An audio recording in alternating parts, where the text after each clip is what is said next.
As the two of us traveled throughout with a few days, I found myself falling into a steady rhythm of determination. It was like a storm-filled wave that had swept me under, keeping that once even, windy storm at calm.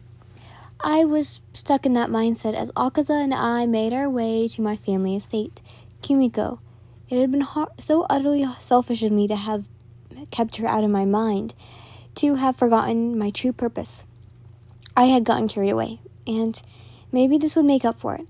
Currently walking alongside the tattooed demon, I eyed him carefully. Akaza surprisingly hadn't objected much when I'd sprung the idea on him.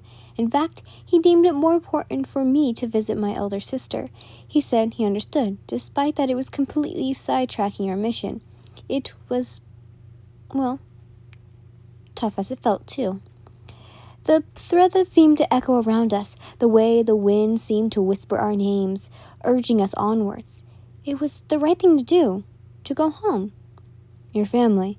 Akaza spoke, snapping me out to the present. He gave me a sidelong glance, rotating his shoulder in a careless manner. What am I to expect from them? I raised my brows. Well, you are aware of my history, my family, and our line of occupation?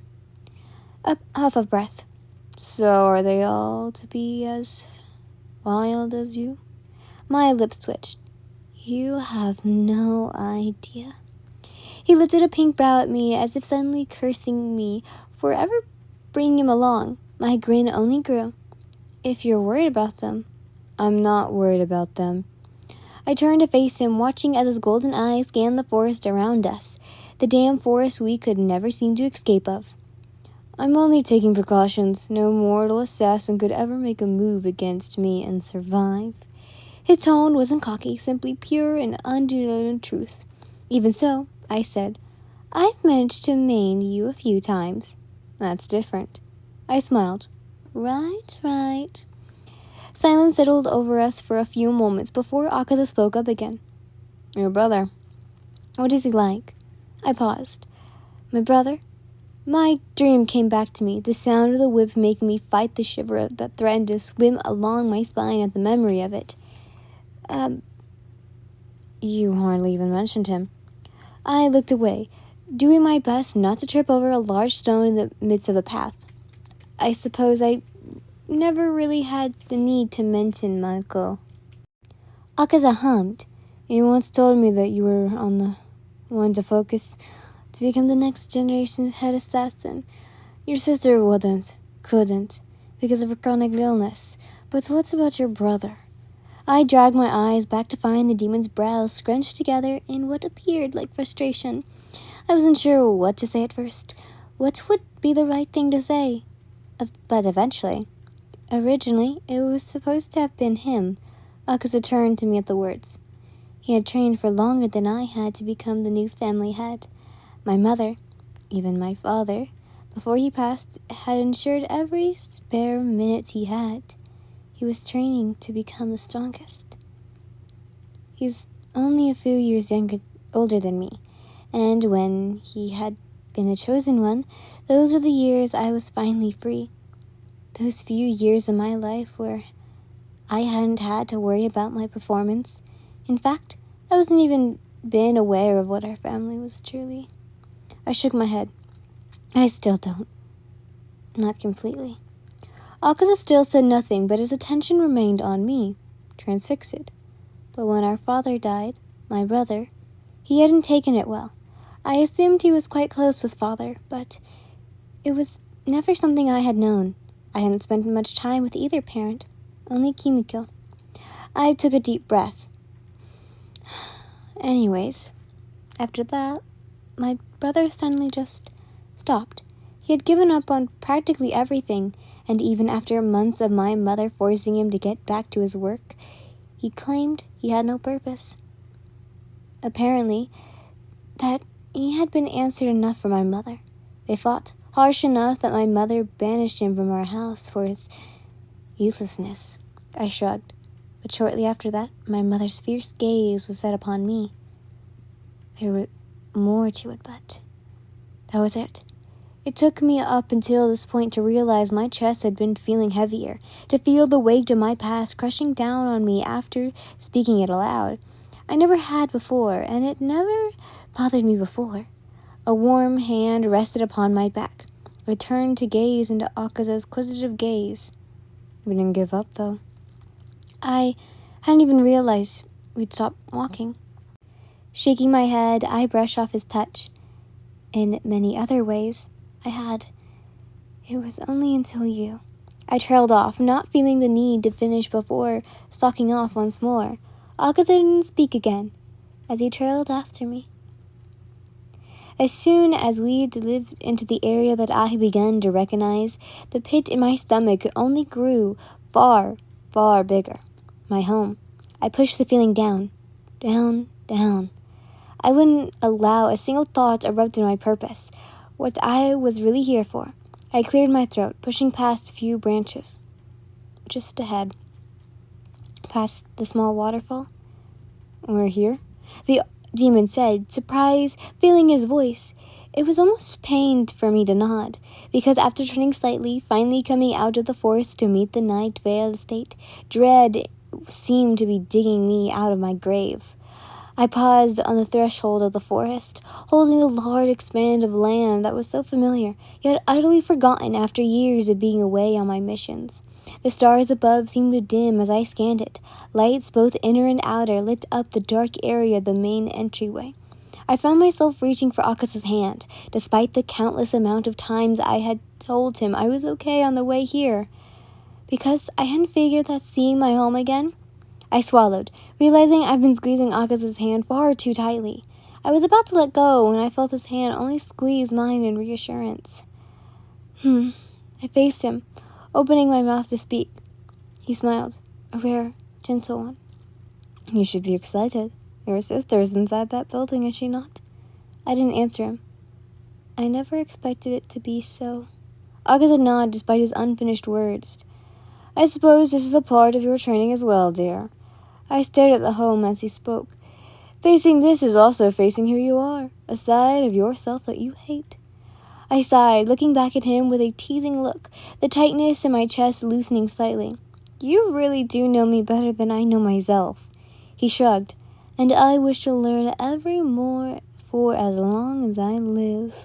My heart thumped at his words, and I squeezed his hand. Thank you, I whispered. For what? For being here? For coming with me? Of course, he sighed aloud. Though, shall we head inside? I nodded, scanning the area once more. It was time.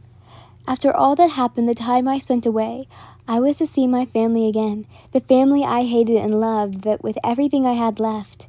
Akaza and I looked the remaining steps forward. The upper moon demon watched the assassin beside him as they waited at the door. The guards having taken one look at who was now home and gone inside to alert the house members. His pink brows furrowed. Did Yin know she looked as scared as she felt? It was completely written all over her face, her body. She was truly terrified. For some reason, the thought made Akaza clench his fist. It would take quite the effort to keep himself from snapping every neck inside this house. Aside from Kimiko's, of course. But looking at Yin now, voices sound from the other side of the large oak doors. She tensed even further, despite the grip he had on her hand. Akaza knew that if Kimiko were to ever have done anything to harm his assassin, he would not hesitate to put her down along with the rest of them. That was a promise he had no choice to make to himself. Akaza was brought out of his thoughts as soon as the doors cracked open. Yin's grasp on his hand went limp as they beheld who stood at the door. My, the woman asked. Her voice leached with venom. I didn't believe it was actually true. I had to come here to see for myself whether the guards had reported correctly. Her eyes, so familiar to Yin's, were only set on the girl. Welcome home, my dear. The assassin beside him had frozen with a type of stillness only an immortal could achieve. A few moments passed in which the woman before him smiled, a veiled, all-knowing smile that Akaza gritting its teeth. But before he could even smash her teeth in, Yin spoke, lifting her head. Hello, mother. If looks could kill, I'd been dead. My mother stared at me, her tone and posture so relaxed, but the rind she felt towards me radiated like a siren, loud as ever. Even Akaza could sense it, the demon whom my mother hadn't even glanced at once. I've been searching for you for months, the witch said, straightening her shoulders. We were so terribly worried. I fought the urge to roll my eyes. Where have you been, Yin? The last question allowed for some time for her true intention to speak past, her eyes narrowing. I waved a hand, dismissing it. It hardly matters to you, so let's quit daddling around the point. You know I'm here, the only reason I've ever home. So let me see her. My mother only smiled. No more pleasantries? I see. Well then. Only then did she break her gaze away from me and towards my companion. You brought up friend. She spat the word as an insult as she scanned him, the details of his appearance. This is Akaza, I stated, turning towards him.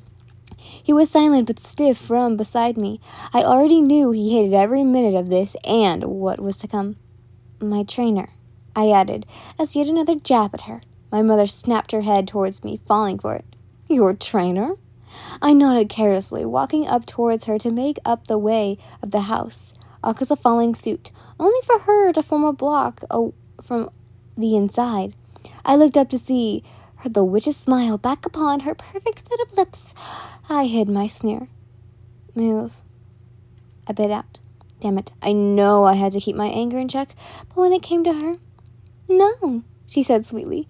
This is the family estate for those of us Lins who actually designed to live here, which you apparently don't anymore.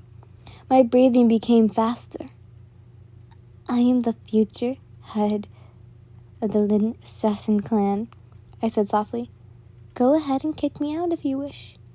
Good luck trying to find anyone who will bring in the money you require to heal Yumiko. My mother went still, a muscle feathering in her jaw. I smiled. I'd won. I brushed past her, bringing Akaza along with me. However, my mother halted my movements once more by gripping my forearm tightly. I turned towards her, my gaze running over her angry features as she sneered at me. Do not test me, Yin. You are stepping into my house. I will not hesitate to have you removed, Kimiko's health or not. Before I could even retort, a blue-tipped hand took a hold of my mother's own wrist. Side-eyed, I slid a look over to Akaza to find his eyes glanced over with an icy rage, but every other part of him, his stare, his grip, so relaxed, it was as though he were just chatting with an old friend of his. My mother looked at him, too. Both of us paused at the power Akaza allowed to leak through into the veil of our mortal world. I would suggest, he said ever so calmly, yet all the more threatening, that you don't ever touch your daughter like that again. The power he received. I shivered at the presence filled the room. All I could do was stare at him. My own mother's face had become paler, yet she still managed to find her voice to say, Is this a threat? Akaza only stepped closer towards her. They compared to size and power. It was the first time my mother ever looked so small, so insignificant. My demon smiled, revealing his sharp canines. It is simply a piece of advice, not only to you, but to every household member. One move against Yin. A shadow cast over his gaze that set my vision wider. And I will not hesitate to rip every single human who resides inside this manor. Anyone looking at him and the strength he wielded knew what he meant, and would not fail at the task. My mother could hardly gape alongside me. To threaten her in her own house? Akaza had once said that he would never harm a woman, but after he had met me, to begin to see our sex as equals? And I suppose that maybe he would set aside his goal when it came to my family. Akaza only smiled at his gentle way of his, stepping back and releasing his grip. But thank you for such a warm welcome. And with that, he dragged me into my own estate, the two of us leaving my startled mother behind. I watched Akaza, his anger seeming to have disbanded together. He turned to me, brows raised. "What?" he seemed to silently ask me. I blinked, shaking my head. "You just surprised me," I said out loud as we made our way down the empty hall. "Good. I wouldn't want to get you bothered." Someone then entered the hallway, a member of the manor in which I didn't actually recognize. The man bowed, his black hair falling over his forehead. "Welcome, Lin-san." I found to ship the words. "Your mother has sent me to retrieve you, to bring you," and a suspicious glance at Akaza, "your friend, to our rooms. One room is all we'll be needing," Akaza said, and I turned to him, my brows raised. "Someone was charbal today." The maid gasped at him, taking in the demon in all his might. Sorry?" "Yin has a room here, does she not?" Akaza, damn him, sounded annoyed, impatient even. "We will be sharing that one." One look of his narrow eyes and revealed fangs had the pale-faced servant go even more white before he nodded, mumbling about bringing us up to my old room. "Wait," I interrupted. The man before us stopped. "I wish to see my sister first." "To see Kimiko?" The man winced, the look aging him a few years, revealing the true amount of stress he might be under whilst working here. I swallowed, the thought of pity escaping as he responded. "Unfortunately, young master, your mother has forbid me from allowing you to see your sister until—" I took a step, letting my own anger come forth. "You will take me to see her." The man glanced between me and Akaza, desperate. I held my ground, as did the demon behind me, his arms crossed with a determination that let anyone know that Akaza had the upper hand, no matter who took him on. The servant saw this and opened his mouth to respond, only to be interrupted once more, this time by the door opening to our left, the darkness from the room beyond seeping into the dimly lit hallway, and then my brother, his footsteps ever so quiet along the wooden floors, silent, as he had trained them to be before his life had fallen apart. And for myself, damned it, I felt my own heart stop at the sight of him, a raging set of emotions filling my mind, roaring within my ears until I could hardly hear or think over it. The circles underneath his eyes were stark against his now paler skin, pale in a sense that allowed me to know that he had not been outside, was not eating or taking care of his body properly. His appearance was drained. It was as if every step took too much effort. "I heard you were back," he said, facing me. There was nothing behind that gaze, no emotion. "Mako?" I whispered, barely a breath of air that escaped my lips. He only turned towards the maid, still completely unaware of what was going on. Mako said to him, "I'll take care of things from here. You're dismissed." His voice. He had been bad before, but a pang of guilt shot through me so harshly I felt the weight that threatened to bring me to my knees. "Come," my brother said to us. He turned to lead us further down the hall, and I stared, unable to find the will to move before Akaza steadily came to me once more, bringing me alongside him to gently walk. I looked towards him to find his eyes on me. They narrowed, as if silently asked whether I was all right. To be quite honest, I didn't entirely have an answer, but I kept my eyes on him, scanning his features, the pink puffs of hair, the golden glow of his labeled eyes. I clung onto it, the stability he offered.